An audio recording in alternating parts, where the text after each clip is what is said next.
Good afternoon, ladies and gentlemen, and welcome to the 2014 Symons Medal Lecture. Now, the youth chorus will perform Dreaming of Home, a song they sang at the rededication ceremony of the Canadian National Vimy Memorial in France. La chorale des jeunes interprétera maintenant Dreaming of Home, chanson qu'elle a chantée lors de la cérémonie de réinauguration du site commémoratif national canadien de Vimy en France.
Ladies and gentlemen, please welcome to the podium Mr. Wayne Hamley, Chairman of the Fathers of Confederation Buildings Trust, and Mr. Claude Métra, National Director for the Trust representing the province of Quebec. Veuillez maintenant accueillir Monsieur Wayne Hamley, président du groupe fiduciaire des édifices des Pères de la Confédération, et Monsieur Claude Métra, directeur national représentant le Québec.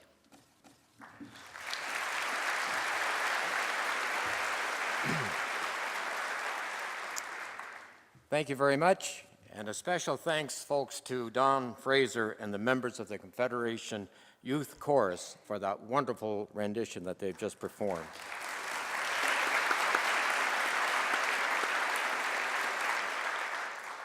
Their honors, Lieutenant Governor Frank Lewis and Mrs. Dorothy Lewis, the Honorable Premier Robert Giz, Chief Justice David Jenkins, Mrs. Jessie Inman, CEO of the Confederation Center of the Arts, Mr. Stephen Lewis, Professor Tom Symons and Mrs. Christine Symons, Dr. James Orbinski, ladies and gentlemen.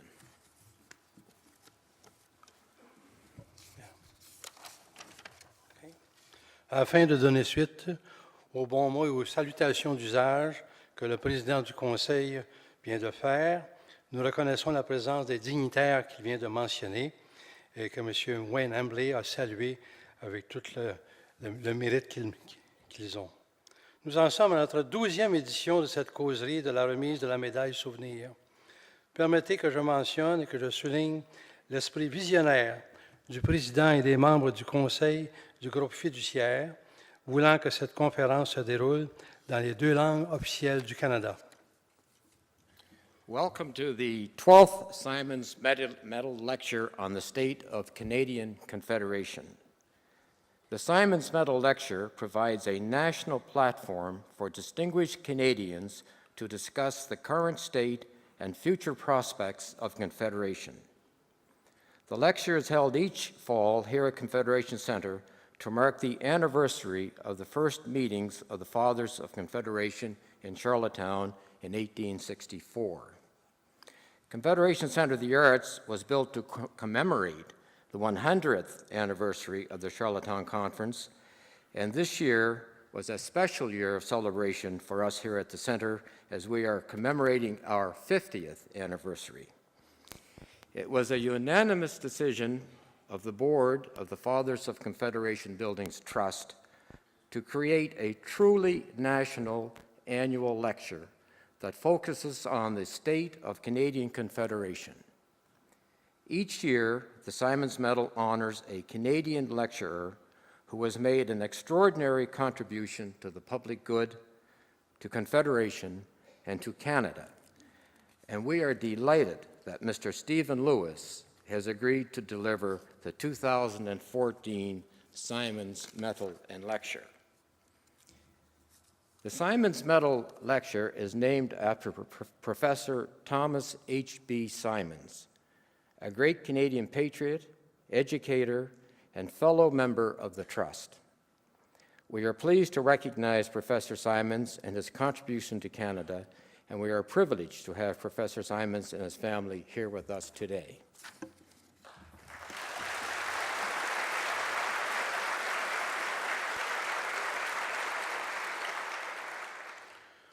Cette conférence a comme objectif majeur d'offrir une occasion aux citoyens émérites du Canada de venir exprimer leur vision sur des sujets de leur choix pour l'avancement de la nation canadienne.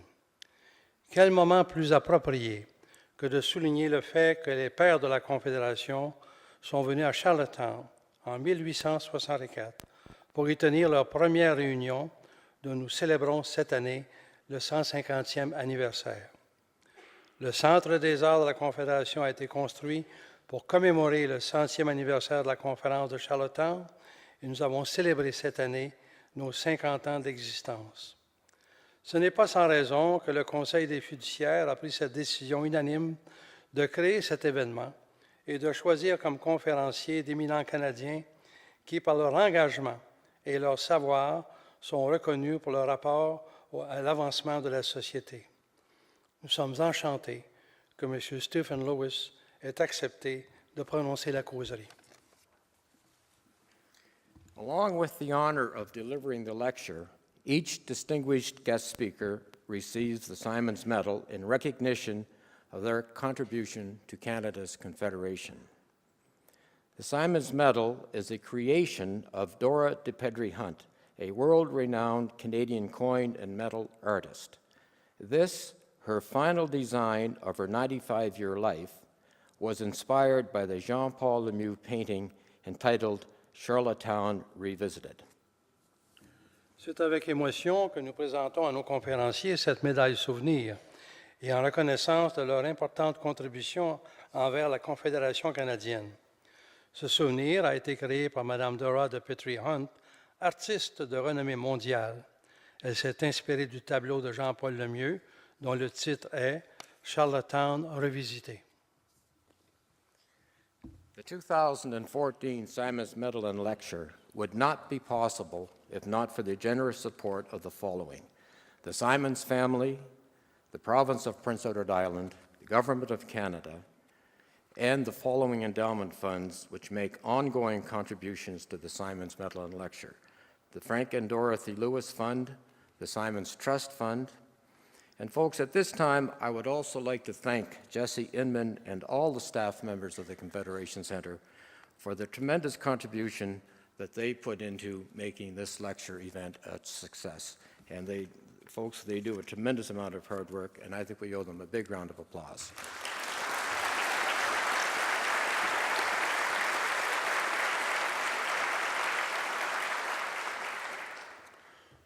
Comme toute autre grande organisation, le Centre bénéficie de l'appui de généreux commanditaires qui nous assurent de la continuité de cet événement. Nous tenons à remercier les membres de la famille du professeur Thomas Symons, Wayne et Wilma Embley, le gouvernement de la province de l'île du Prince-Édouard, ainsi que le gouvernement du Canada. Nous remercions également les donataires du fonds fiduciaire suivants qui nous manifestent leur appui depuis le début, soit Frank et Dorothy Lewis et la famille Symons. Nous tenons également à remercier Mme Jessie Inman et tous les membres du personnel du Centre des arts de la Confédération qui ont contribué au succès de cette série de causeries. Nous invitons maintenant le Premier ministre de l'île du Prince-Édouard, l'honorable Robert Giz, à prendre la parole et nous présenter le conférencier d'aujourd'hui.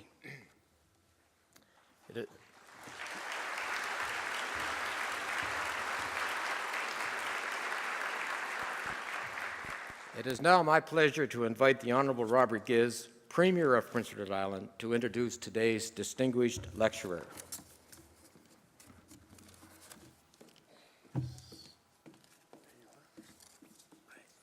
Thank you, Wayne.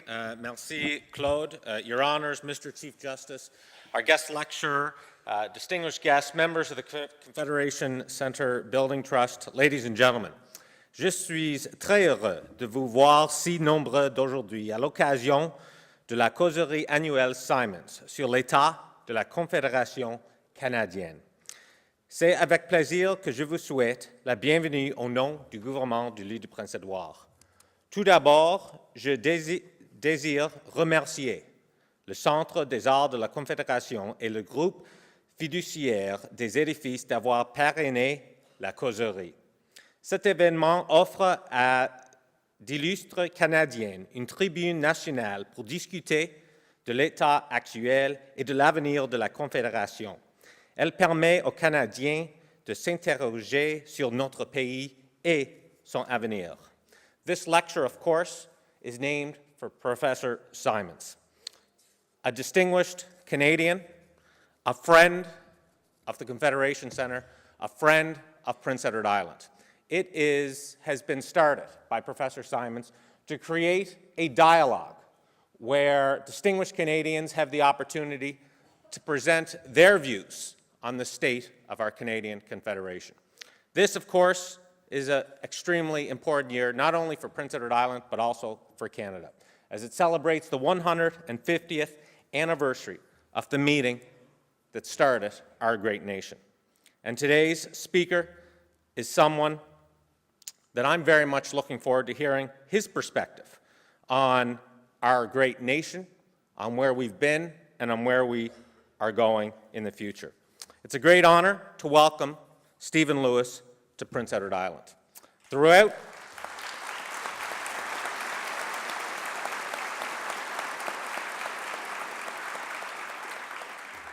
his life, Stephen Lewis has worked to improve the human condition at home and abroad.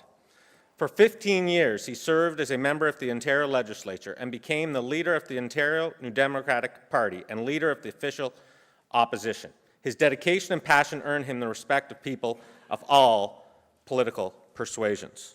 On a side note, I was very happy to hear today that Mr. Lewis resigned as a politician at the age of 40. And if I could have 100 of the future that he had, I'll be very successful.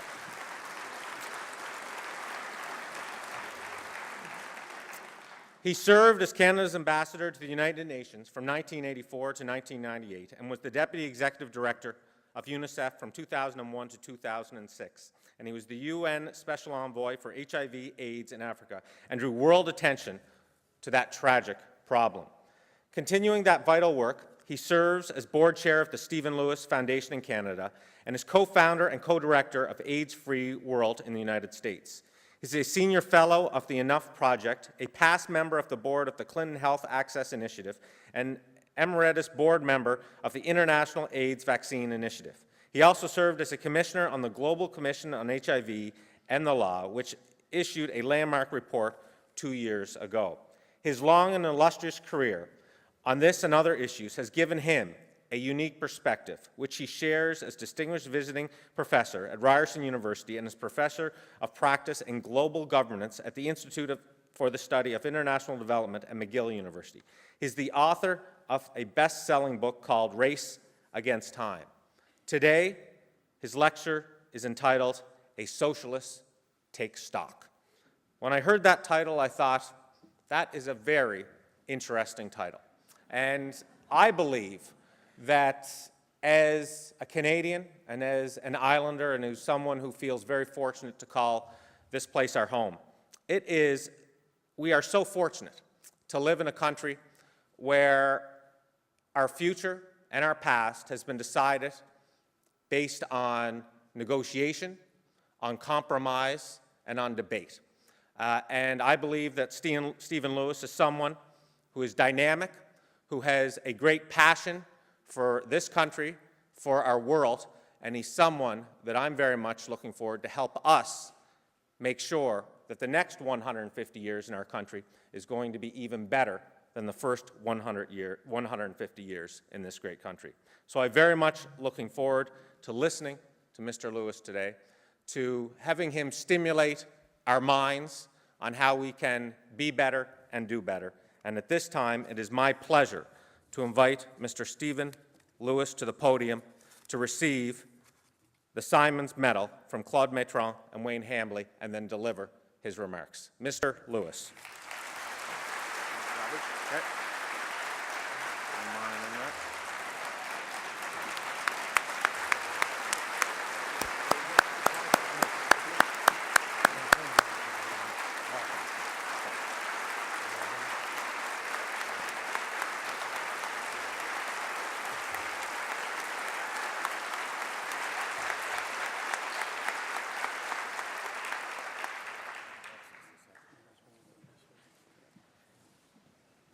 At this time, folks, it gives us great pleasure to formally present the Symons Medal to Mr. Stephen Lewis. Mr. Lewis. Thank you so much.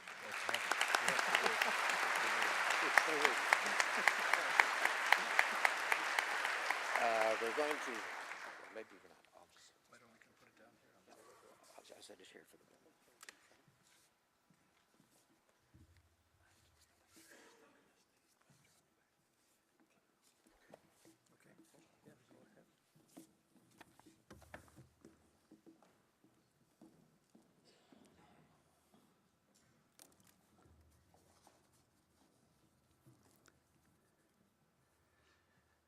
Mr. Premier, Lieutenant Governor Lewis, ladies and gentlemen, let me begin, however maladroit, with an apology. I'm a hopelessly unilingual Anglophone. I have enough respect for the French language not to do it violence in your presence. And I therefore ask that you permit me to speak in the language in which I am most comfortable. It's obviously an honor to receive the Symons Medal in the center commemorating the Fathers of Confederation who met in Charlottetown 150 years ago. I will admit, I mean no offense by this, that living in a feminist family, I would have preferred the Mothers of Confederation.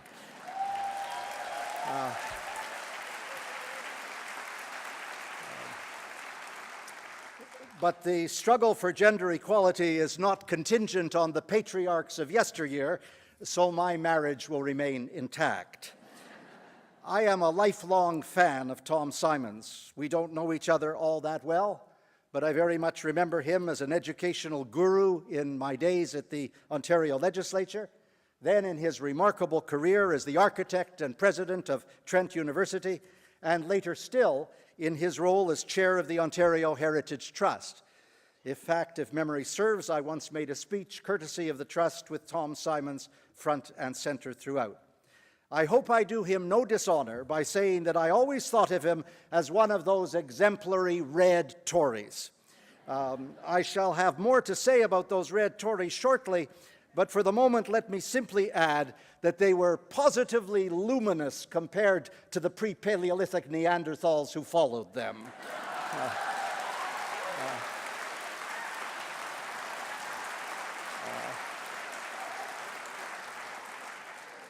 I fear that I will unsettle Tom with the remarks that I shall make in this speech, but I did write honestly to warn him of my intemperate nature, and he perhaps unwisely gave me encouragement.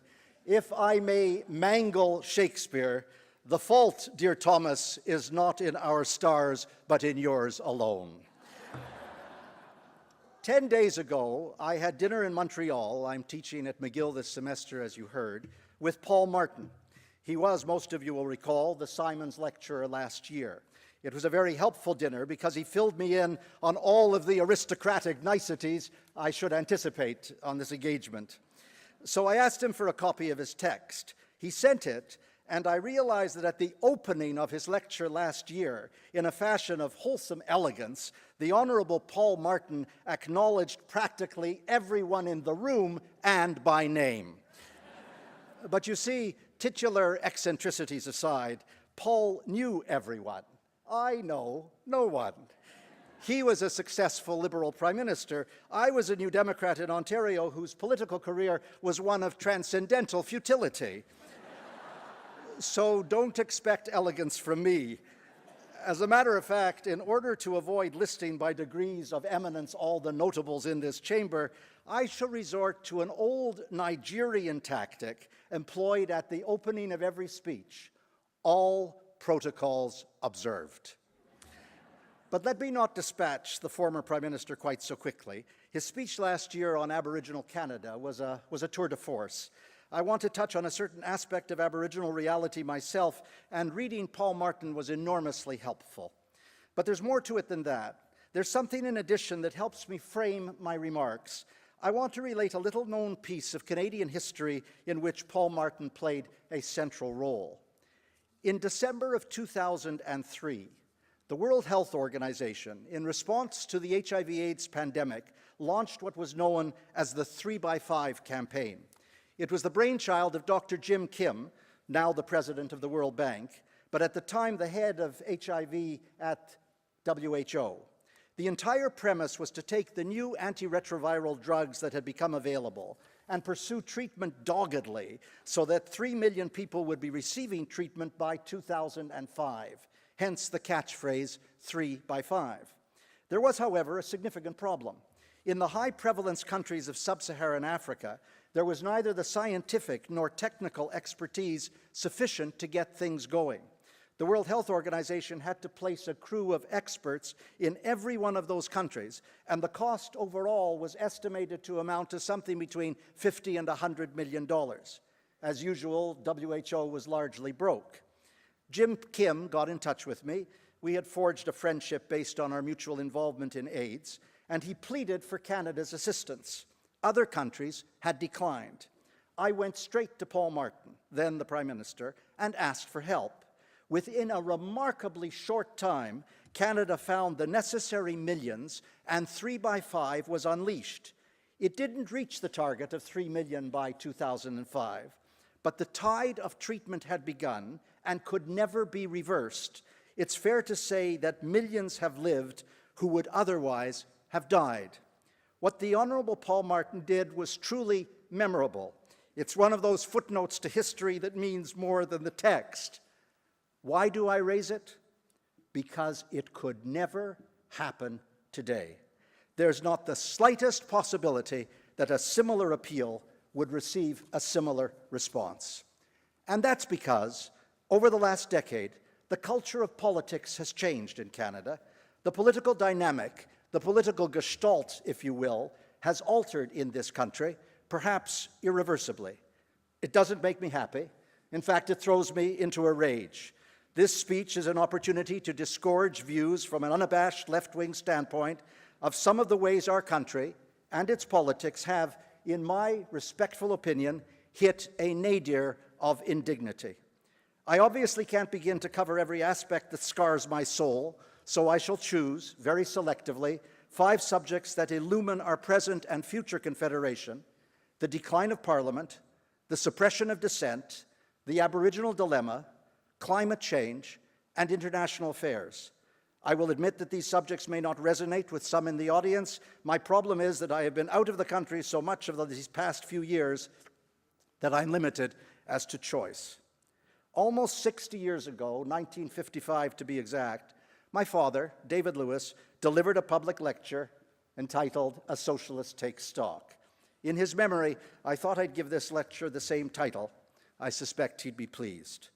Almost at the end of his lecture, my father wrote, quote, "The modern democratic socialist should proclaim his aims loudly and passionately. The equality of men and women is the socialist watchword. The moral struggle against injustice and inequality is the socialist duty. To be a strong and powerful voice for common men and women against the abuse and oppression of the privileged minority is the socialist's function.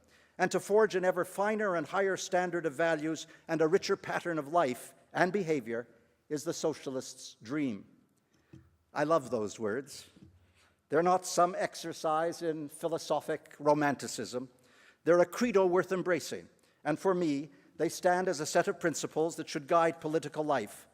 Let me cast them, then, in the real world of political discourse, if I may. Those principles and the objectives they reflect can never be achieved in a spirit of mindless, atavistic hostility. I'm not suggesting that political bonhomie is necessary to get things done. You can have deep ideological rifts across the floor of the House of Commons and still manage to effect good, positive social change. But a vital requirement is respect. Vitriolic nastiness in debate does not breed respect, nor does adolescent partisanship, nor do pieces of legislation of encyclopedic length that hide contentious issues, nor does the sudden emergence of frenzied TV ads, nor does the specter of a Prime Minister's office exercising authoritarian control. A legislature that functions with respect accomplishes a great deal. It has a name. It's called parliamentary democracy. These are not mere musings. I've had first-hand experience. I sat in the Ontario legislature for more than 15 years. For the great majority of that time, William Davis was the Conservative Premier. I'm not going to gild the lily unduly because I know that it embarrasses him and frankly unsettles me. I've never particularly liked showering praise on Tories, but this is an exception. William Davis was about as honorable and decent a premier as one could possibly face. When I look back, I recall acts of personal and political kindness bestowed by Premier Davis that were truly exceptional. I remember on one occasion his giving me a private warning about a problem in my own caucus, simply to make sure that I wasn't taken by surprise. I also remember after the NDP launched a heated attack on asbestos exposure, his sending me a note across the legislative floor indicating that he would announce the closure of a particularly dangerous asbestos mining and milling facility in Northern Ontario, thereby saving lives. It was particularly gracious because it gave me time to prepare a response. And while these are but incidental examples, they were part of a pattern. Tom Symons knows whereof I speak. He knew Bill Davis well. To be sure, there were inevitably splenetic political exchanges. William Davis wasn't given to angelic perfection, and I was given to hyperbole. The two were bound to clash. But whatever the heat of debate, we respected each other, and that sense of respect suffused the exchange.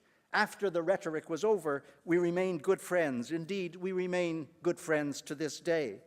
You see, the behavior of the leader of the government, the tone that is set, the messages that go out mean everything. And if the government leader is contemptuous of Parliament and the parliamentary processes, then the discourse grinds down into ad hominem abuse. It's such a sad loss. The spirit of debate becomes coarse, surly, inflammatory. It also has the corollary of degrading political life, of bolstering the cynicism about politics that crushes the enthusiasm of young voters. Too often, that's the definition of the Federal House of Commons. How the devil does one accomplish great things in that atmosphere? I'm not asking for a miracle. It just doesn't have to be that way. I remember when my dad was in the House of Commons with Pierre Trudeau as Prime Minister and Bob Stanfield as Leader of the Opposition. The level of debate was often awesome. They disagreed profoundly, but again there was an aura of respect, and I might add, good fun. My dad could stand in Parliament and say that we're there, but for the grace of Pierre Elliott Trudeau goes God. And no one would take it amiss. Is it too much to ask that a full-fledged effort be made to restore civilized parliamentary sensibilities? What's happening to this country? I can't believe that the so-called Fathers of Confederation would have approved. And that leads me to the second point I want to make. It involves the willful suppression of dissent. I must admit that it wasn't until I had the privilege of working internationally over the last 30 years that I really learned to value what we call civil society. Before then, I was a shade too cavalier about NGOs, non-governmental organizations. All of that changed when I went to the United Nations and subsequently worked for UNICEF and then turned to HIV/AIDS in Africa. Anyone who has studied the pandemic will know that the great breakthroughs came as a result of the pressure from civil society. From drug research to the rollout of treatment, civil society has been behind the advocacy that has made it possible to save countless lives. Take South Africa as the prime example. The Treatment Action Campaign, known everywhere as TAC, forced an obdurate and denialist government to retreat and eventually to abandon its lunatic stand. South Africa has more than 6 million people living with the virus. Hence, finally to break the barriers to treatment is a magnificent accomplishment. It was achieved by a countrywide grassroots campaign focused on protests and rallies and demonstrations and legal intervention when all else failed. They couldn't be stopped. TAC emerged as the most powerful NGO on the continent. And if you need more evidence of an empowered civil society, just look at Doctors Without Borders and its work on Ebola. Here you have an NGO that has superseded the World Health Organization. Everywhere we turn, it doesn't matter the issue. From child soldiers, to child marriage, to female genital mutilation, to international sexual trafficking, the greatest advances are orchestrated not by governments, but by the force and intelligence of civil society. It is impossible to overstate the power of civil society. But in Canada, of all perversities, civil society is anathema. Any group or organization that disagrees with the government pays a price. In most instances, it's the withdrawal of funding. Sometimes it's mindless excoriation, and sometimes it's a brazen use of the power of the state to shut people up, as has happened with so many of the federal government's scientists who now can't give an interview without a junior communications specialist from the PMO standing by his or her side.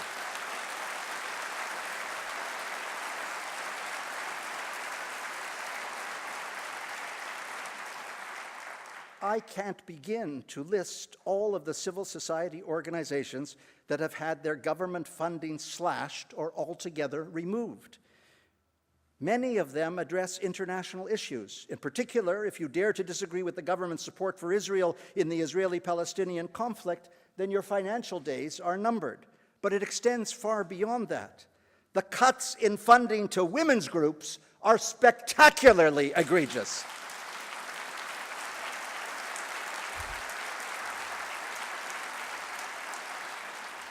It's truly unsettling that at a moment when Canadians, and incidentally much of the world, are preoccupied with the entire panoply of women's rights, necessarily focused on sexual violence, our government sees activist women's organizations as expendable, or worse, as foes to be crushed. I must emphasize, when taking stock of what's happening in Canada, that we're not only demonizing civil society, we're losing the tremendous intellectual and analytic contribution that civil society is capable of making to public policy. Is the word demonizing extreme? I think not. Just turn your minds back to the use of the word radical employed by cabinet ministers when attributing a, quote, radical ideological agenda, close quote, to environmental groups who oppose government policy on the tar sands and pipeline expansion. Make no mistake about it. The phrase radical ideological agenda was laden with malice and threat. It was but one brief step to accusations of eco-terrorism, and those accusations are now a matter of public record. What in the world is happening to this country? David Suzuki and a radical ideological agenda? Just 2 years ago, he was the Symons lecturer, for heaven's sake.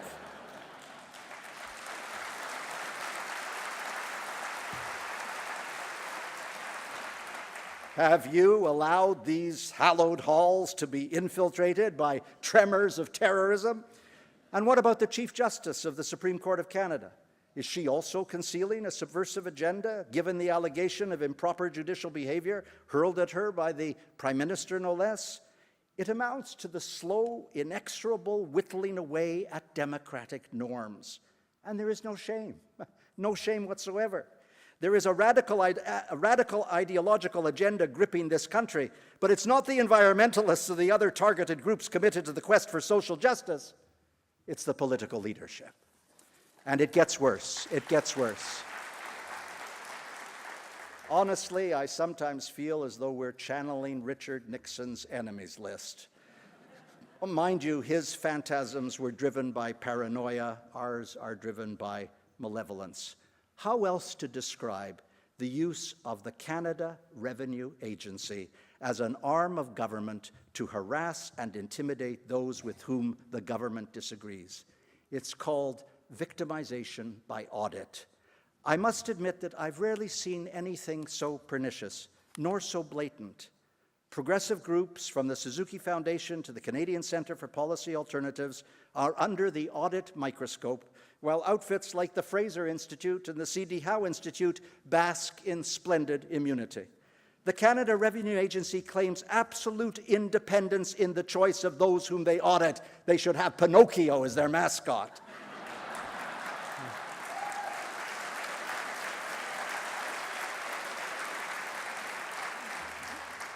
They're not telling the truth, and because they can't be challenged, they get away with it. It doesn't require a cabinet minister to say, these are the radical ideologues you should go after. Any fool in the CRA can discern whom the target should be. So far as I'm concerned, it's a complete corruption of financial integrity in the way in which the government operates and treats its citizens. Sometimes it descends to the level of reductio ad absurdum. Do you remember the attack on Oxfam's charter? The Canadian Revenue Agency said that, quote, preventing poverty was not acceptable, whereas relieving poverty could be described as charitable. God forbid that you should want to prevent poverty, a goal that is shared by the World Bank, the agencies of the United Nations, a majority of powerful governments, and a virtual consortium of NGOs. You can tell, I suspect, that I'm agitated about the direction our country is taking. And that direction leads me to the next subject, the way First Nations are treated. Back on September 18th and 19th of last year, I had the privilege of being an honorable witness at the hearings of the Truth and Reconciliation Commission in Vancouver. I sat immobilized in the audience, emotionally leveled by the proceedings. 2 of the 3 members of the commission sat on the raised dais at the front of the auditorium as witnesses came forward to testify. I want to speak of 2 of them. The first was a woman in her early 70s, surrounded by a support group of family and friends. She spoke softly but clearly into the microphone with only a smattering of notes. When she choked up, her sister hugged her gently, encouraging her to continue. The woman had been taken to a residential school in British Columbia at the age of 5. Her mother had outfitted her in a new white dress with colorful ribbons in her hair. As soon as the young girl entered the auditorium of the school, the nuns brusquely stripped her of her dress, replacing it with a rough, shapeless garment. She then lined up with scores of other girls, and when she reached the head of the line, the nuns cut off her hair at the nape of her neck. She had long, flowing locks that reached to her waist.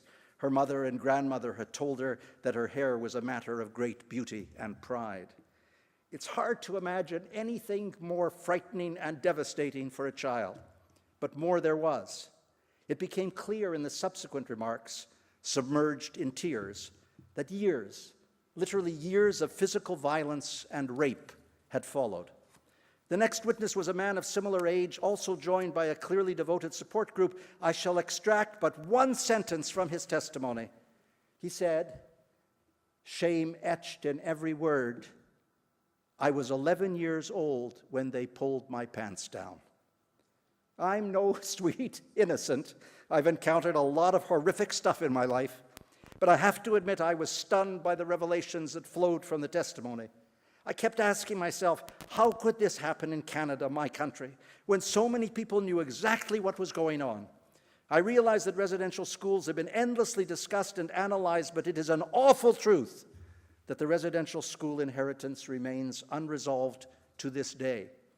Sure, there was an apology, but an apology is ultimately gratuitous, ultimately self-serving and devious if it's not accompanied by root and branch educational reform.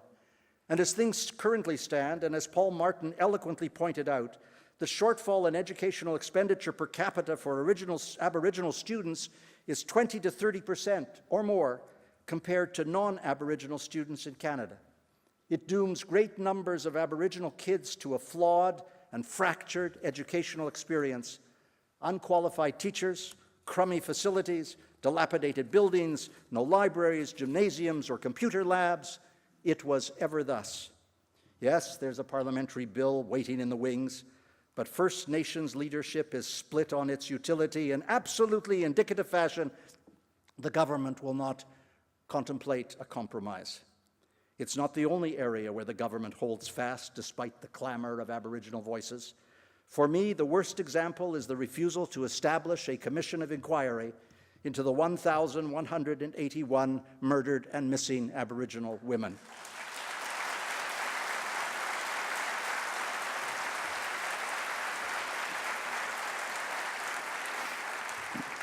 Every organized Aboriginal group in the country has asked for an inquiry, as have all the provincial and territorial premiers. Most important, the Native Women's Association of Canada has pleaded for an inquiry. It takes consummate political arrogance to refuse, but dogmatic refusal there has been. Even in the face of renewed horror and renewed calls for an inquiry, has obduracy ruled the day. You will recall the words of the Prime Minister on the death of Tina Fontaine, quote, "We should not view this as a sociological phenomenon. We should view it as a crime. It is a crime against innocent people and should be addressed as such," close quote. The Premier of Ontario called the remark outrageous. If the RCMP had chronicled 1,181 murdered and missing non-Aboriginal women, do you think the same language about a sociological phenomenon would have been employed? Not a chance. It's selective language for selected groups. So what are we left with? A request for a roundtable as a desperate effort to get the federal politicians to participate. That was agreed upon 2 months ago, I believe, here in Charlottetown, with Premier Giz indicating that at least it would mean a discussion would be underway and the wishes of Aboriginal leaders marginally acknowledged. The roundtable is now scheduled for February, and we will see soon enough what, if anything, it yields. However, the demand for an inquiry is not off the table. Should things change in the next federal election campaign, there is no doubt in my mind that an inquiry will take place. Let me be clear. The refusal to hold an inquiry, the refusal to deal urgently with such a continuum of tragedy, just look at Rennell Harper, the refusal to recognize the singular vulnerability of Aboriginal peoples in Canada, the refusal to respond to a maelstrom of physical and sexual violence, it all runs counter to all of the current priorities of the international community. It is as though Canada had decided, like some mindless national curmudgeon, to be a permanent outlier on issues of minority rights and women's rights. It does us damage. It does us shame. Please don't think for a moment that the world is unaware. It's very aware. The world has a legion of diplomatic representation in Canada, and the diplomats report back to their capitals. More, special rapporteurs appointed by the UN Human Rights Council write scathing reports about the situation on reserves, and those reports are widely read. And talking of reading, go back and reread Paul Martin. The conditions for First Nations in this country are far too often appalling. The health and welfare indicators on reserve are scandalous. You can't write off Attawapiskat. You can't dismiss the Idle No More movement. There is a crescendo of Aboriginal resentment growing. Paul Martin is a restrained and moderate man. When he looks at what's happening, he invokes the word paternalism. I'm neither restrained nor moderate. When I think back to my political experience with the struggles of Treaty 9 and Treaty 3 in Ontario, when I recall my post-political days helping to represent the Council for Yukon Indians in their land claims negotiations with the federal government, when I view the contemporary landscape for First Nations in Canada, the word paternalism does not come to mind. For me, the applicable word is racism.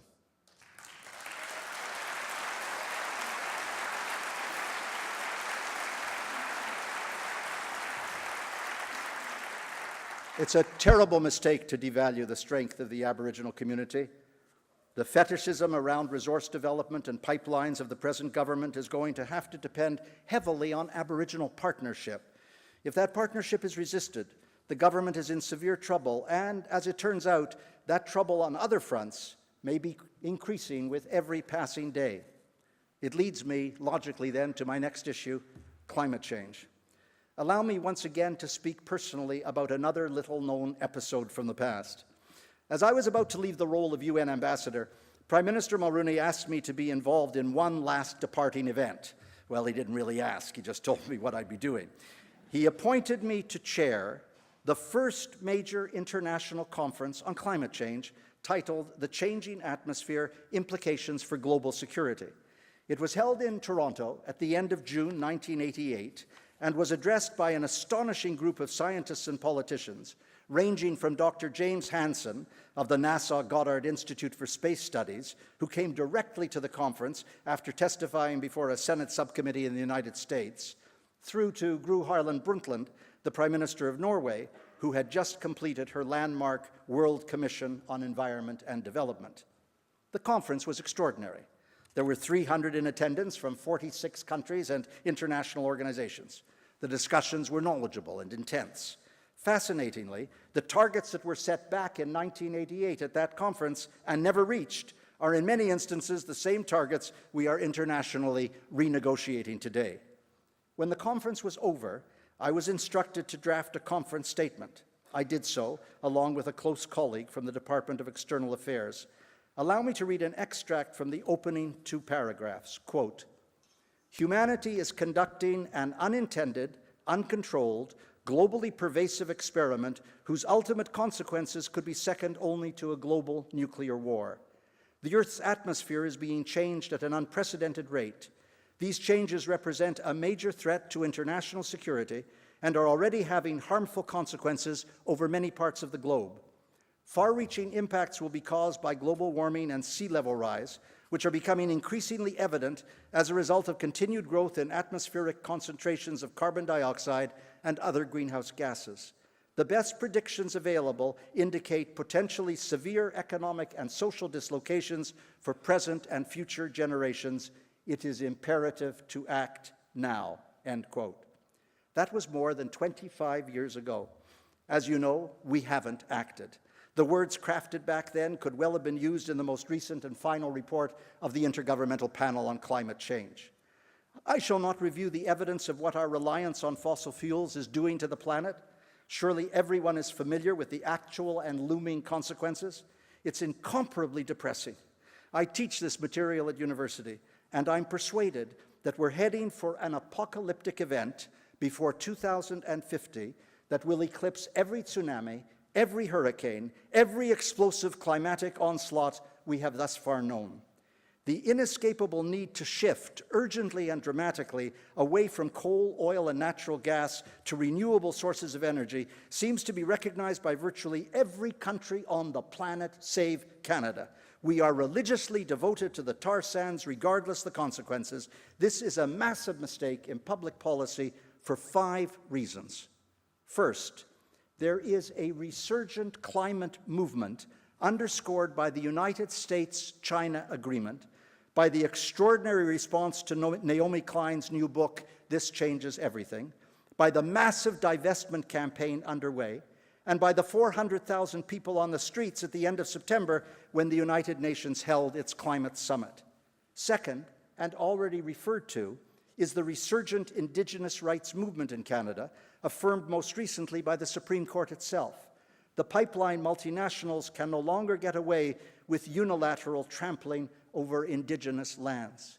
Third, there is the unprecedented oversupply of oil in the United States.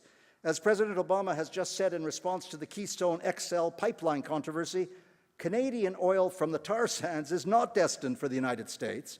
It's just using the U.S. as a conduit to markets in Asia.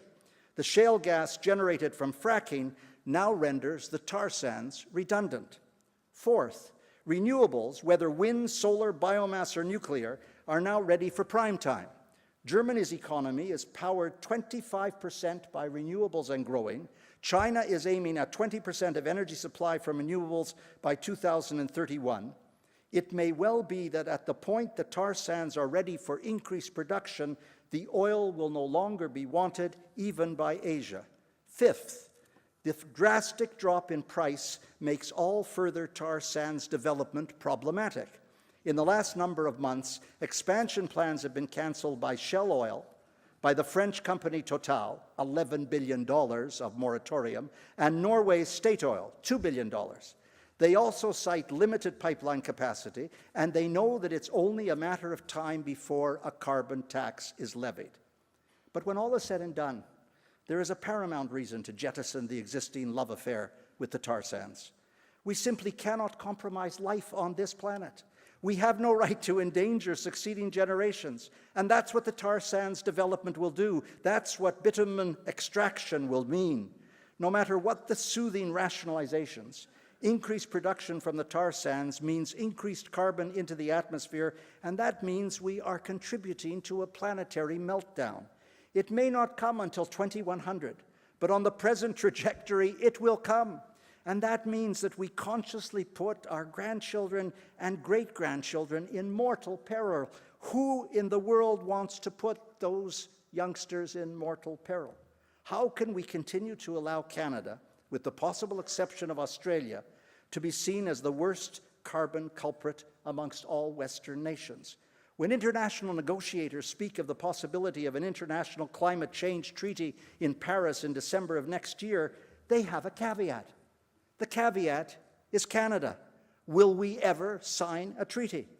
So what is the answer to all of this? Well, I do have an answer, an unpopular answer. I want to emphasize that this is a personal conviction. It has nothing to do with current NDP policy on the tar sands. I'm waiting for the day, hyperventilating for the day, when some Canadian politician has the courage to say, leave it in the ground.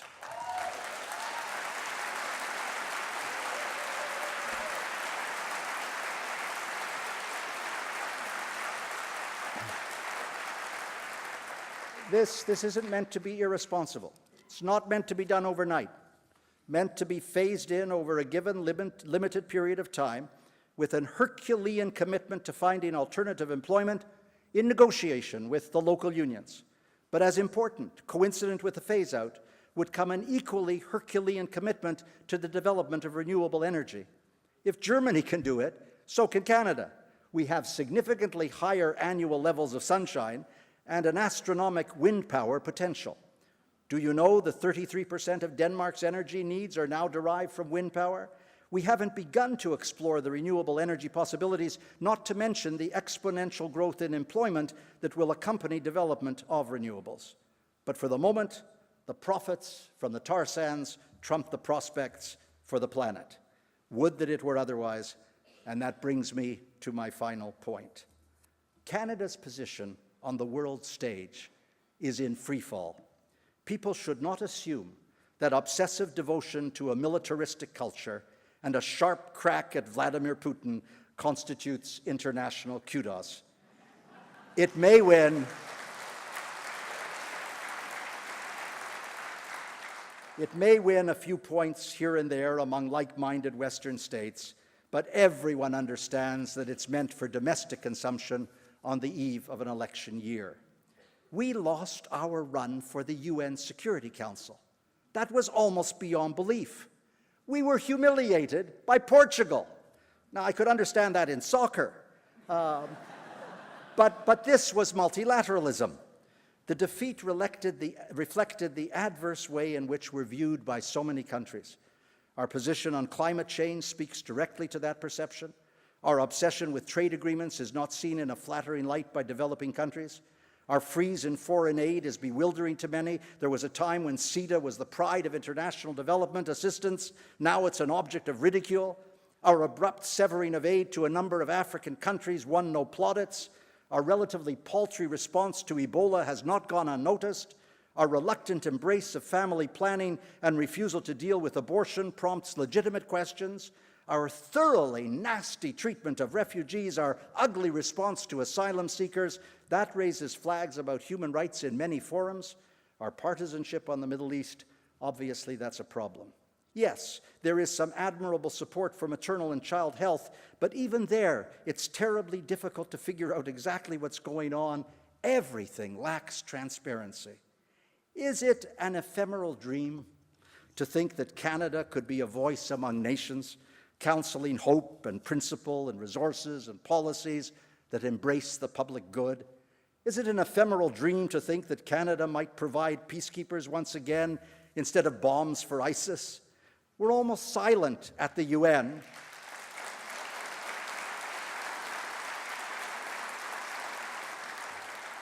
We're almost silent at the UN. We're almost nowhere to be found. How many people in this room can tell me the name of the Canadian ambassador to the United Nations? I won't embarrass you by asking for a show of hands. It's not his fault. He maintains a low profile because he's only allowed a low profile. I'm happily in my dotage. Just look at me. I turned 77 this month. I'm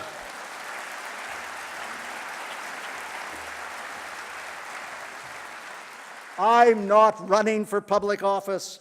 My views and my convictions blessedly count for little. But somewhere in my soul, I cherish the possibility of a return to a vibrant democracy, where equality is the watchword, where people of different ideological conviction have respect for each other, where policy is debated rather than demeaned, where the great issues of the day are given thoughtful consideration, where Canada's place on the world stage is seen as principled and laudatory, where human rights for all is the emblem of a decent, civilized society. The fathers and mothers of Confederation would approve. Is it too much to ask? I'll let you know after the next federal election. Thank you, everyone.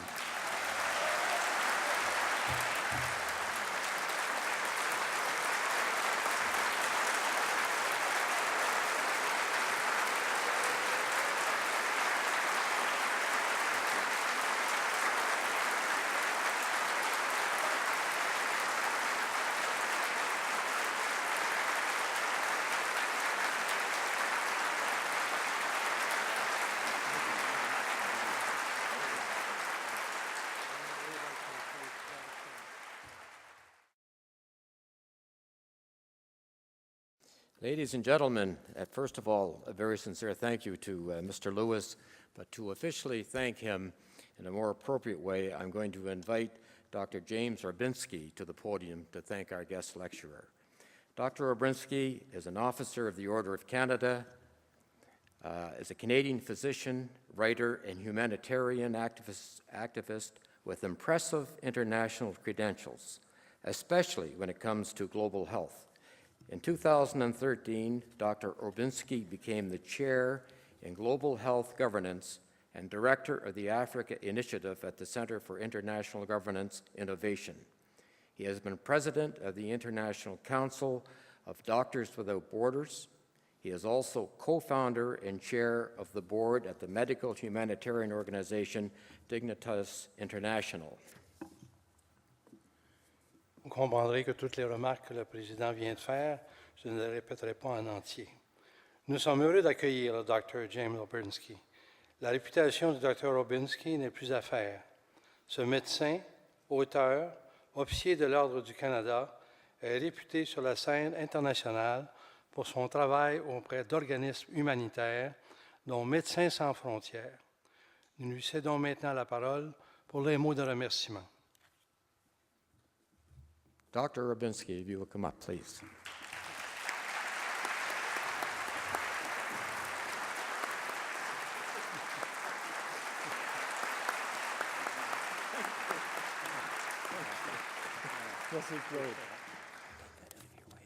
Lieutenant Governor Lewis, Mrs. Lewis, Premier Gitz, Mr. Hanley, Monsieur Emirha, merci beaucoup, thank you. The only thing that I can say is, what the hell can you say after Mr. Lewis has spoken?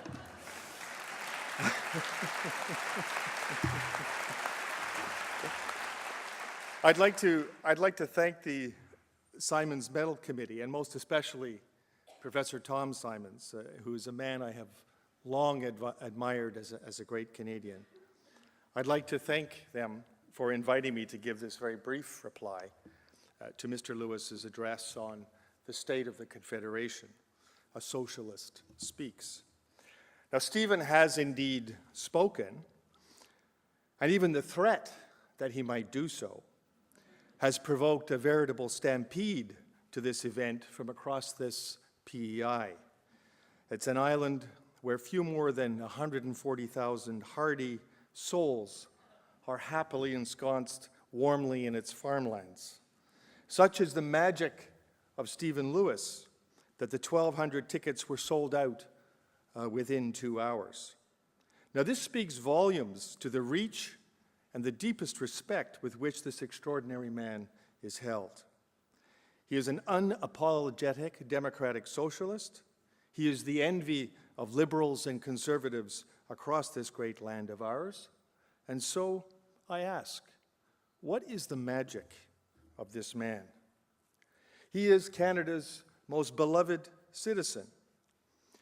He has been recognized in 2008 by Forbes magazine as the only male among the world's most powerful 8 feminists.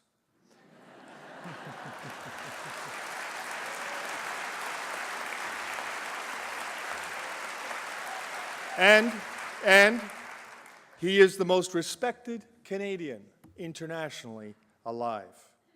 At a global AIDS awareness panel in London, British actress Emma Thompson gushed, "You are a god, Stephen." Stephen is pragmatic, he is not absolutist, and nor is he of the soppy, homogenized moral relativist.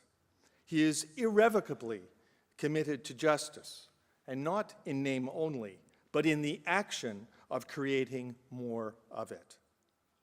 In the face of apparently intractable crises, he is not averse to incrementalism, but only as long as it is in his direction.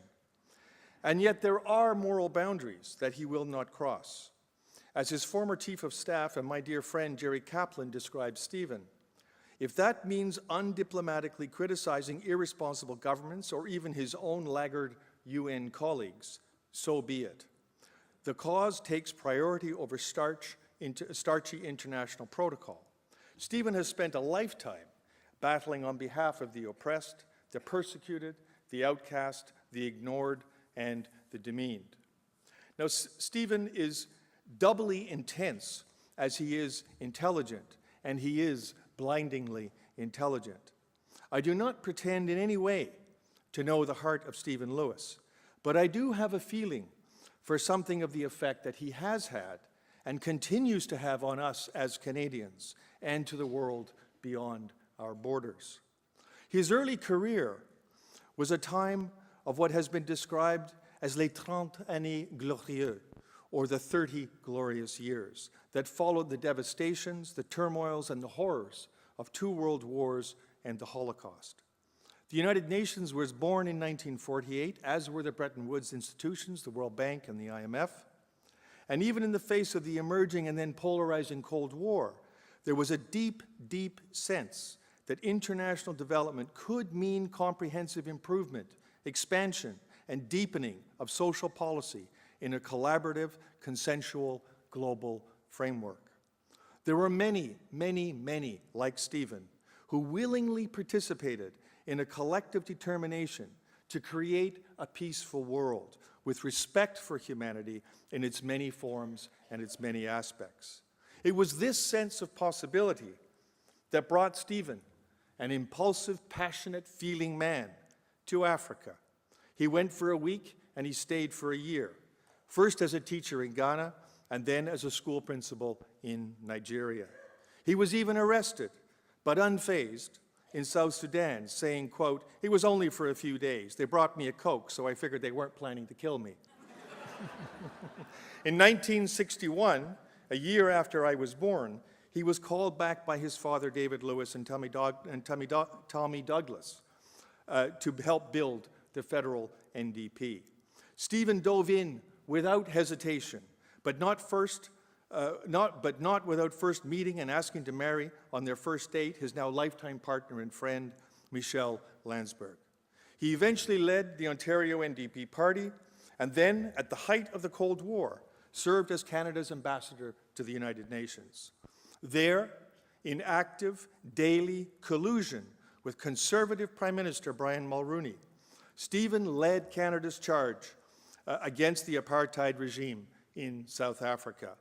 He was so effective, so uncompromisingly persuasive, that the world, and yes, I mean the world, followed. The apartheid regime fell.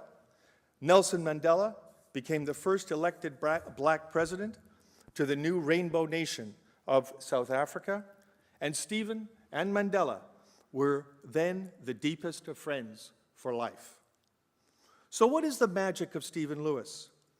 Is it that he is a great orator? He is the only living person capable of speaking extemporaneously in full, perfectly constructed, page-long paragraphs. At the age of 20, in the Hart House of the University of Toronto, Stephen debated and soundly defeated JFK 6 years before Kennedy was elected President of the United States. Stephen is highly skilled in the rhetorical arts, in logic, in argument, in debate, in persuasion, and in oratorical skill. But his success is about far more than sounding good. These rhetorical arts are a gateway into seeing the mind of the other, and properly applied are a further gateway to the political arts, allowing insight into the nature of politics, into the structure of power, into the most effective means of penetrating these and driving change through them or by them. With then the end of the Cold War, international development was subsumed under quote-unquote globalization and then under frank neoliberalism. It was in this context that a committed social democrat was then made deputy director of UNICEF in New York. It was during that time that I was international president of Médecins Sans Frontières. We collaborated on many, many issues during this time, including Operation Lifeline Sudan, or OLS, during the Civil War and the war-induced famine that took the lives of millions in Sudan. We brought MSF, or Médecins Sans Frontières, and UNICEF to operational collaborations. And when this proved politically difficult, we averted a proverbial civil war between MSF and UNICEF by doing something very simple: talking to each other, confidentially and openly, revealing freely, but revealing privately our own internal institutional constraints, and finding ways to pragmatically help each other, so that the vital work of Operation Lifeline Sudan, on which the lives of millions depended, would not collapse. Now, Stephen and I are also bound by the Rwandan genocide of 1994. I do not wish to shock you, but I do want you to know. In Rwanda in 1994, I was MSF's head of mission in Kigali, the capital city of the country. And it was a place of a very particular politics. It was the criminal politics of genocide. It was a brutal, horrible time. It was a place of rational and state-planned evil. Over 1 million people, virtually all of them Tutsis, were butchered to death in 14 short weeks. Now, throughout the country, parents often paid to have their own children shot in open pit latrines, rather than see them murdered by being hacked to death with a machete. Now, bodies filled the streets of the capital city, and the gutters alongside a hospital that we managed to keep open, those gutters literally ran red with human blood. And one night, after many long hours of surgery, a small girl of about 9 told me how she escaped murder at the hands of the Interahamwe killing squads. Through an interpreter, the little girl told me how she, quote, cried without noise, having been hidden in the latrine by her parents, and how from there she watched her own parents being killed. Now, how do you have hope in the face of genocide? How do you see possibility? Well, it doesn't lie in naive utopian dreams. It lies in what we do. Now, Hannah Arendt was one of the greatest political theorists of the 20th century. She was a Jew who, as a young woman, escaped the Nazi Reich in Germany to France, and then from a Nazi labor camp in France to New York. Do you have a glass of water?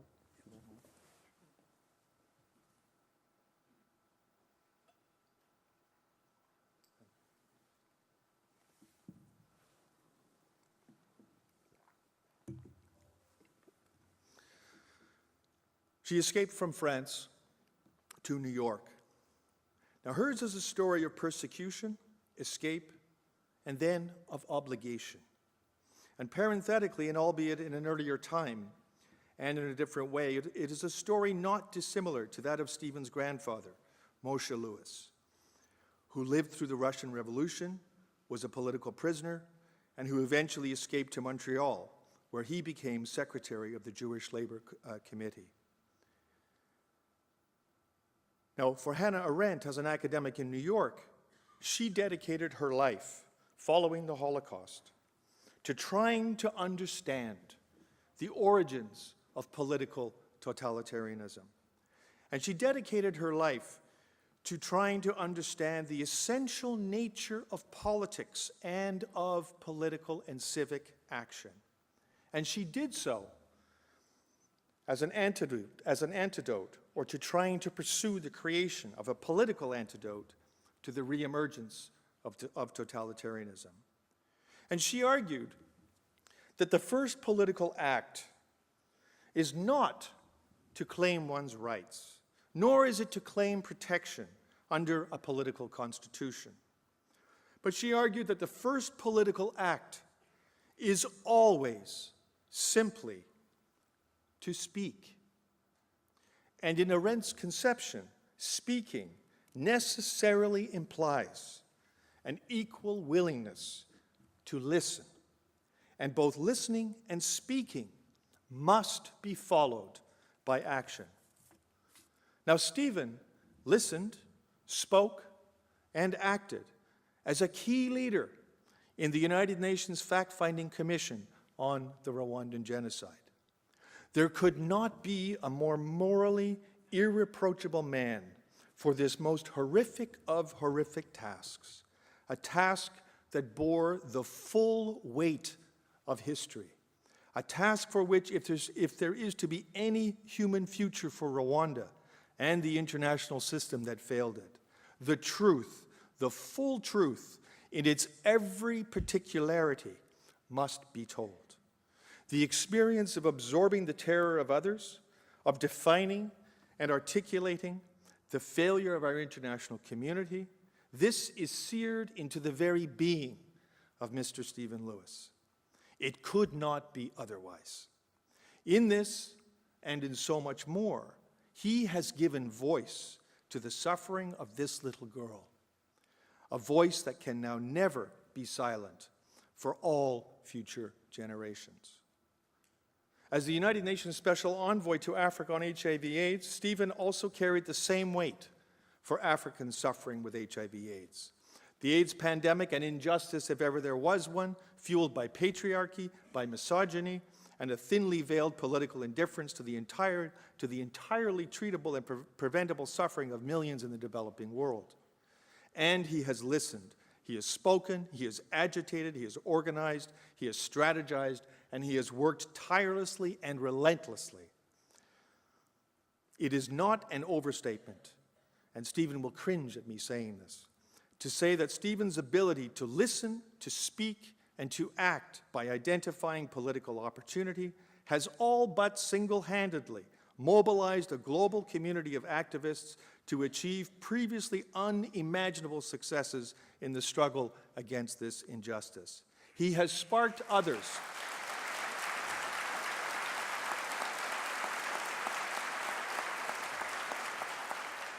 He has sparked others to find their own courage and to achieve not simply rhetorical successes, but highly practical successes that include new global institutions, the Global Fund for AIDS, TB, and Malaria, UNCTAD, and a refocused WHO and UNAIDS, new approaches to patents.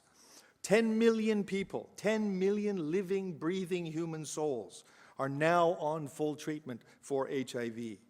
He's also achieved an advancing focus on women and prevention of mother-to-child transmission of HIV and on treatment as prevention.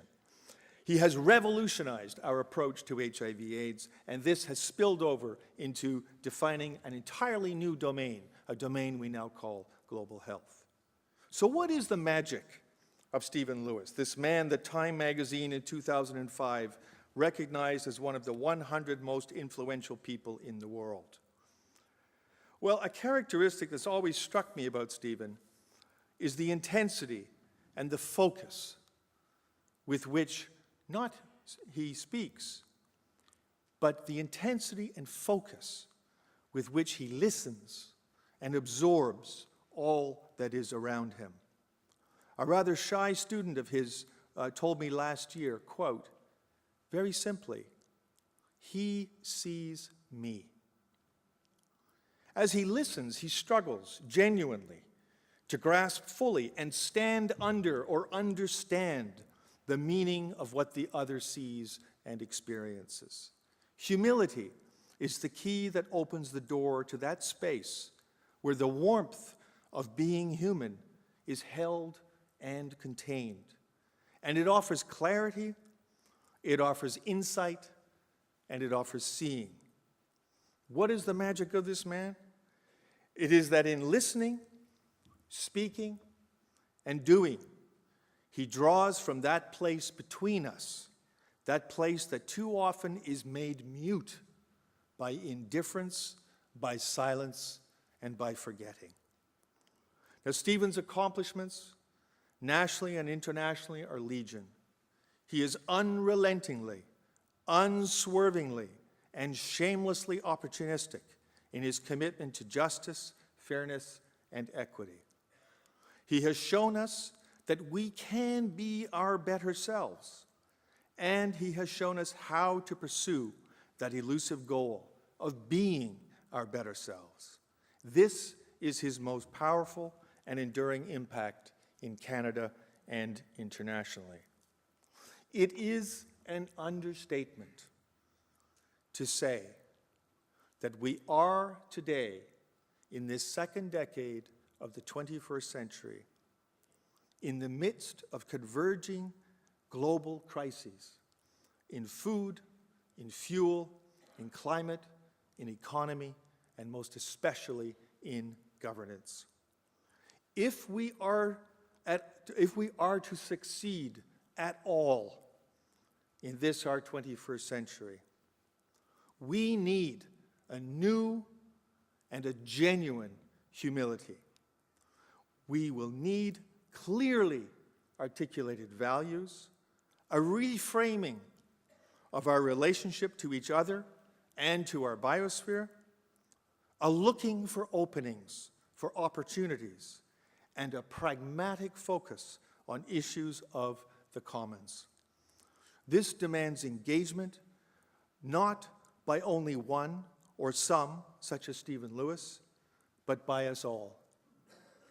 Thank you, and most of all, thank you, Stephen, for showing us who and how we can be. Thank you.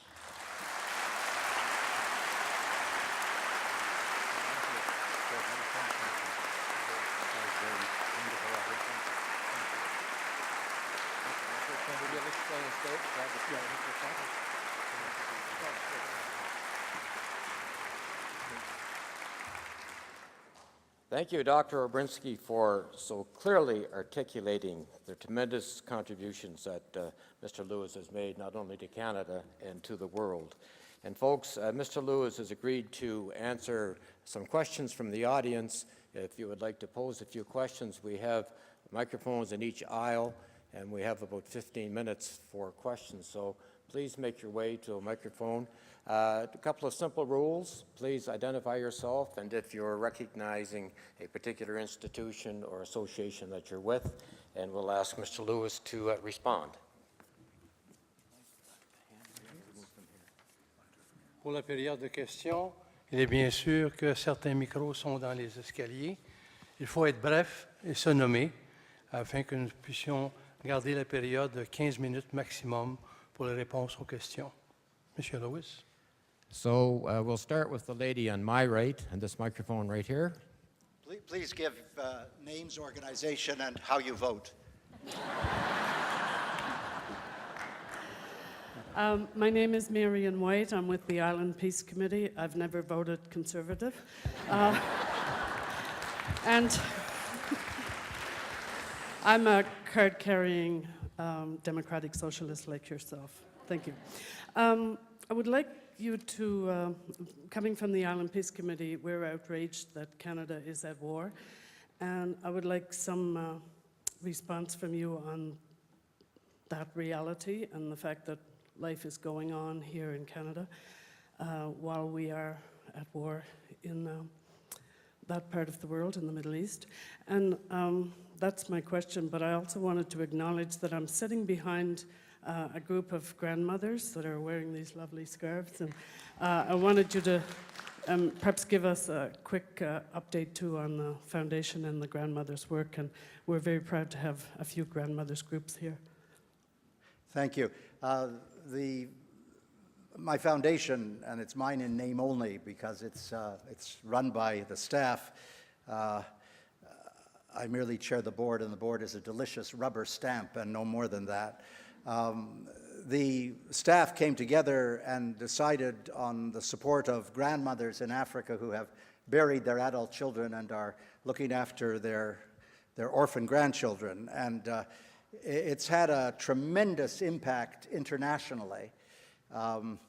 And we have managed to build a remarkable cadre of Canadian grandmothers, some 240 to 250 chapters across the country, over 10,000 Canadian grandmothers who are locked in an indelible and magnificent solidarity with African grandmothers, raising extraordinary amounts of money. Believe it or not, since July of 2006, the Canadian grandmothers have raised something in the vicinity of $17 to $19 million for the grandmothers of Africa.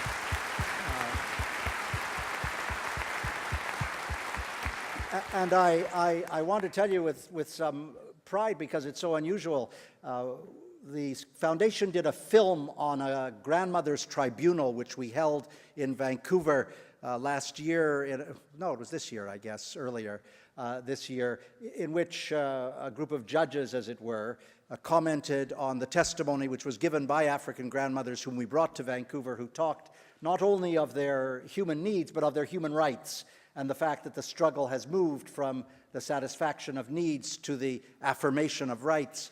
And it was an extraordinary tribunal, and we filmed it, and we put it together in a documentary, and showed it at the International AIDS Conference in Melbourne in July of this year, and it was received so well. This is such a wonderful conjunction of events that this morning, this very morning in Geneva, our older daughter, Ilana, who is the executive director of the foundation, I don't think this has ever happened before, actually appeared before the board of the Global Fund to fight AIDS, tuberculosis, and malaria, a great number of nations and NGOs, 200 and 250 people, and spoke to them about the work with grandmothers in Africa, and then the film in the tribunal is being shown to the board over the next couple of days. This is a board which dispenses more money than any organization in the world in the fight against infectious disease, and to have access to the Global Fund by virtue of the extraordinary relationship between the Canadian grandmothers and the African grandmothers is quite an accomplishment.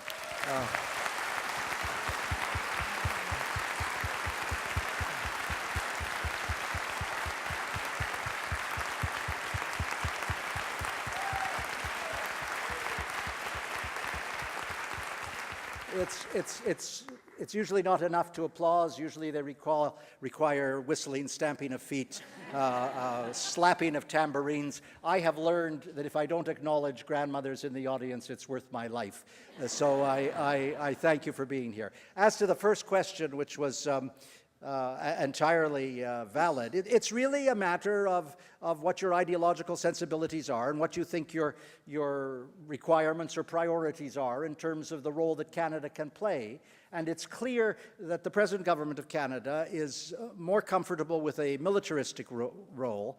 And I have, as many others do, great qualms and questions about that, because it tends to be a never-ending quagmire. If they think ISIS is going to be subdued on the basis of bombing, everybody, I think every major international commentator thinks that is simply farcical, and that it will require ground troops, and in the process a lot of civilian lives, and children's lives in particular, will be lost. It is ever thus. So for us, we would have thought, for people of my political persuasion, we would have thought that there were other roles that Canada could play, whether it is humanitarian aid, humanitarian intervention, or a voice at the councils in the United Nations making the alternative case. I think that is something that this country could do well. You can't imagine, even though we have defaulted in so many ways, to be a Canadian is to have a particular lustrous aura. I mean, I'm sure that James would agree. It's just amazing the stature we have. No matter how many times we violate moral prescriptions, people still think we're good people. Our reputation has been tarred, and our standing has been diminished. But the world generally thinks if you're a Canadian, you're good. It's amazing, and we should use it. It's a pleasure to have, and we should use it. Yes, sir. Were you at the microphone, or were you tending others? You just work here. Okay. I think over to this side. That's the best answer I've ever had. Go ahead. Hello, thank you so much for that wonderful, wonderful lecture. My name is Derek Bizzo. I'm a student at the University of Prince Edward Island and a proud global citizen, thinking globally, acting locally. First, I would like to, in the realm of thanking and honoring, thank the Mi'kmaq people of this land for welcoming our ancestors here and for also sharing the resources with the settler population. I have two questions building on your lecture. Do you have any thoughts to the dismantling of the arcane parliament system that we have in Canada to help take the power back to municipalities, communities, so that we have better authority and sovereignty over our local resources and the direction of our communities? And any thoughts about dismantling the totalizing economic financial system? So that way, not all parts of lives seem to be a commodity. Dismantling the monopolizing of farming practices and food production so that we have more access to things we need and control over feeding our own people. I'm willing to tilt at a lot of windmills, but dismantling Parliament is not one of them. I would like I would like to reform the parliamentary process, and I would think that proportional representation would be vastly superior to what we now have. But but the dismantling of Parliament as such is really, I think, throwing yourself into a fray that is unlikely to be productive. I agree entirely that more authority and more power at provincial and municipal level is a desirable thing, because we're learning internationally everywhere that community mobilization is what effects social change. And that, I guess, is what you mean when you say you're a global citizen working locally. I'm also glad you rang in the question of food. When you were listening to James list the crises that engulf the world at this moment in time, you'll notice the first he said was food. And that's particularly applicable because we are in a crisis around the production of food and sufficient distribution of the food we have in a way which will get to people who need it.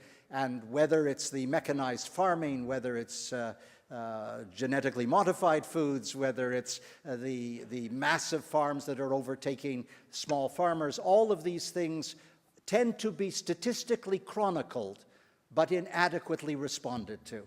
That's what's so frustrating. We have statistics on everything, but our capacity actually to act on the data is somehow paralyzed. I'm hoping those things will change. I want to be around when they do, so it better be fast. Thank you. Yes. Are you still standing there lonely and isolated? Should I acknowledge you on a repetitive basis? So that okay. This microphone, go ahead. Hello, my name is Christina Llewellyn, and I'm with the University of Waterloo, and I'm here with the Association for Canadian Studies that's having a conference right now. Oh. And what I would add to the list, hopefully, which I know it's a long list and you only covered 5 points, but what I would add to the list is the attempted depoliticization of education, and particularly trying to subdue youth activism. And so what I'm very interested in is how we might look towards our government trying to draw on the resources of the political astuteness of our young people and trying to encourage them to be global citizens and to be more politically engaged, as I actually think they want to be, and in many respects are, and we ignore. And so how we might tap into that energy, and perhaps some of your wise thoughts on that subject.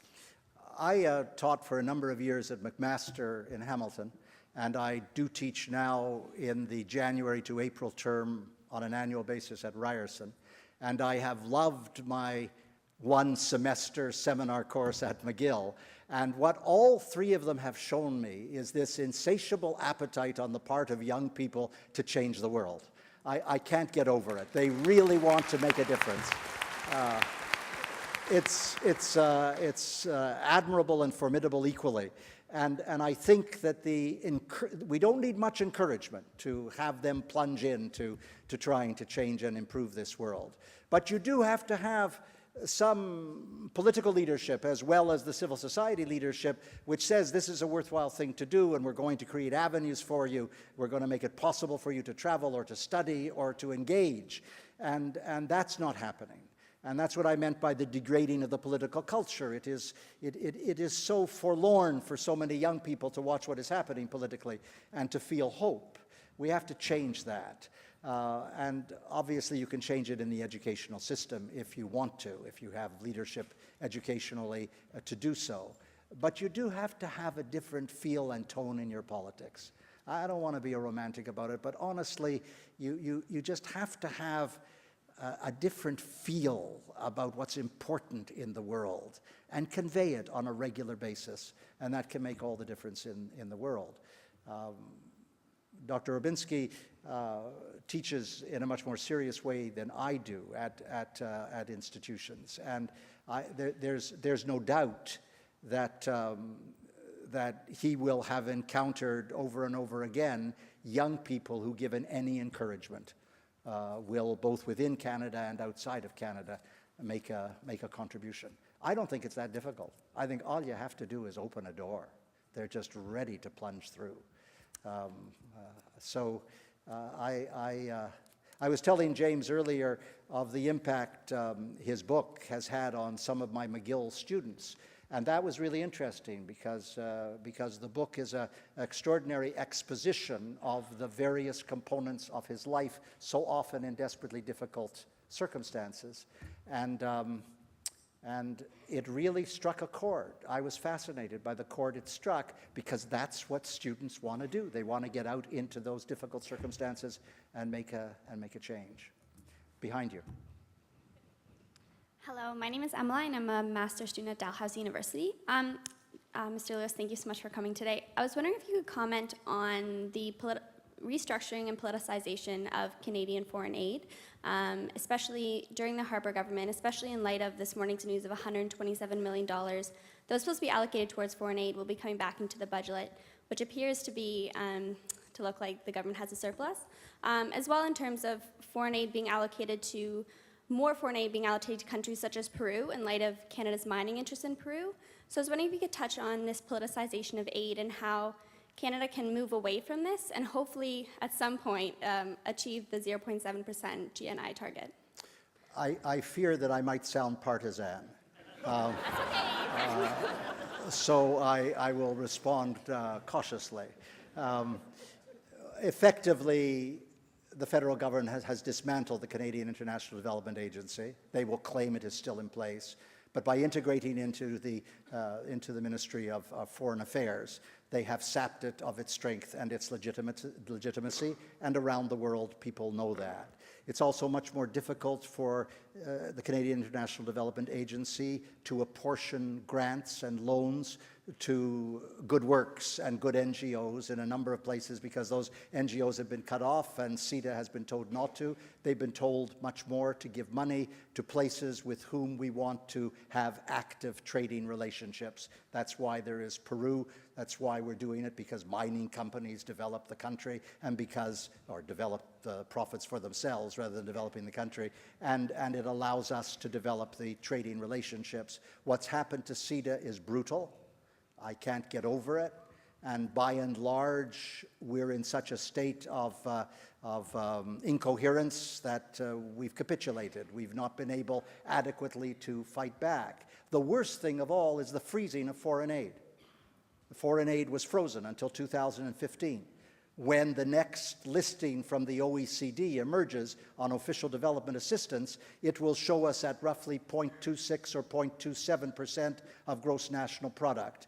The average will be over 3%, over 0.3%. The target is 0.7. We'll be, out of 24 nations, we'll probably be at the bottom, maybe the second last or the last nation in terms of the percentage of foreign aid. We've done terrible damage, both to reputation and to contribution, by the way in which we've handled the Canadian International Development Agency. It's a sad state of affairs. I don't know how else to respond to you. I could become more heated, but it wouldn't do anything. Okay, and I think there's one last question. I'm sort of hoping that this poor image of a I like your hair. It's okay. Go ahead. Good afternoon. My name is Abdikarim Andijani. I'm an international student with Mount Allison University.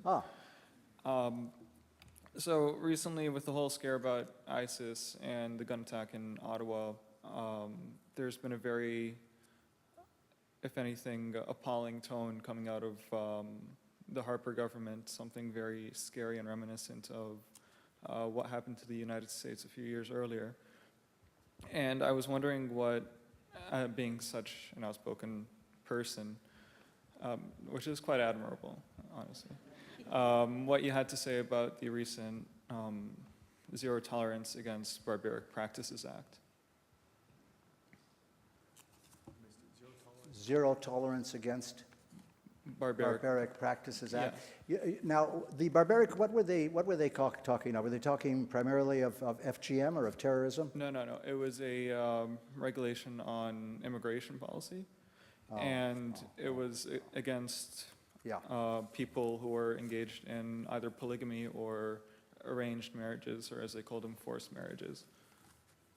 You know, I tried at the beginning of my remarks to make the point, and I meant it, that I've really been out of the country so much that I feel self-conscious about commenting on a lot of policy which has occurred and which I haven't looked closely at.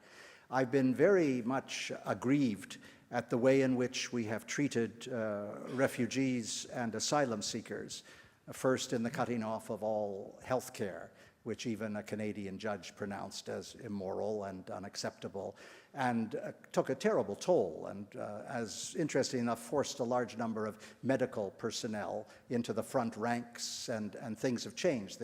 The federal government has backed off somewhat. They've had to because of the court decision. But it did show the frame of mind towards people from other countries, which countries may be in the cerebrums of the government, dangerous and pernicious countries. And I have not looked carefully at the act, but the way you put it, and my instinct tells me that it will be abused, that it's likely to be abused in its application, and that really worries me. Now, I've caught right in the middle now of the most fascinating dispute with the International Labor Organization over forced marriage. I'm part of an organization, you heard it referred to before, AIDS Free World, which has been arguing strongly that early marriage, that child marriage is equivalent to child labor, that when you force a young girl of 9 or 10 or 12 or 13 into a marriage, it is always coerced. You can't give consent at that age. It's therefore forced. And when you force her into that marriage and she lives in the domicile of the older man who has married her, and she does all of the work in that domicile in a situation which is coerced and forced, that's called child labor. And when she is raped every day in her life, that is another dimension of the child labor. And it's fascinating how you run into difficulties in this way, where people don't want to accept what is staring them in the face. They want to find rationalizations and excuses for not seeing child marriage as child labor, for example. And I think we'll wear them down as the arguments are made, but I'm fascinated when you use the phrase forced marriage, because in fact all of this is important and contentious. Well, the question really boils down to, what does forced marriage entail? It's all a matter of perspective and opinion, especially given the current government and the way even the language "barbaric practices," is completely arbitrary. But thank you for answering. Well, I see where you're headed, and it is difficult, and it requires obviously an interpretation of forced marriage. A forced marriage, which is a coercive marriage, is barbaric. And there's no dispute about that, I don't think. But the way in which this government might use that could be very prejudicial. I'm going to admit something that I tried to convey, but in a fairly guarded way in my text. I don't really like this government.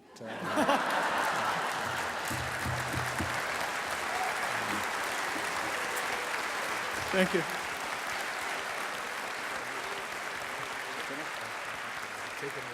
Well, that's fine. Thank you. Ladies and gentlemen, on your behalf, I would like to thank Mr. Lewis and Dr. Obrinsky for their very enlightening presentations today. A round of applause, please, for both.